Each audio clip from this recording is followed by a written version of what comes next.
Assalamu alaikum замандаштарым. Адам үчүн эң кыйын иштердин бири тилин ушактан тыйыш, кыйбаттан, чагымчылыктан тыйыш.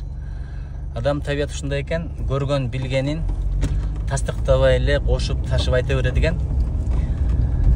Жарымы жалган, жарымы чын жарандардын көнүшүн дегендей.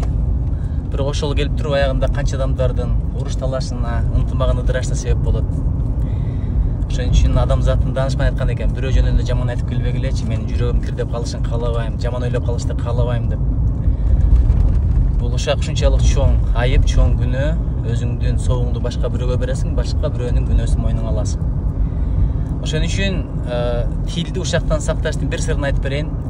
Бир данышман адам алым кишиген алыска сапарга чыгыптыр. Ошол заманда төө менен, ат менен чөнтөгүнө 2 дирхам салган экен. 2 дирхам балким азыркы заманда $200 болоттур. Балким 20 000 сом болоттур. Кебанда эмес. Бирок мындай шарт менен.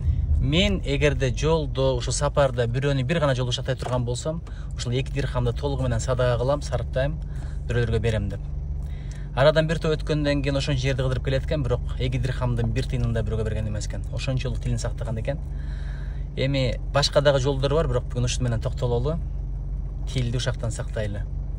Өзүбүздүн эң чоң душманыбыз өзүбүздүн тилибиз. Тилде сөөгү жок, сөз акысыз. Сөз бар деп эле адашып калбайлы. Салам алейкум.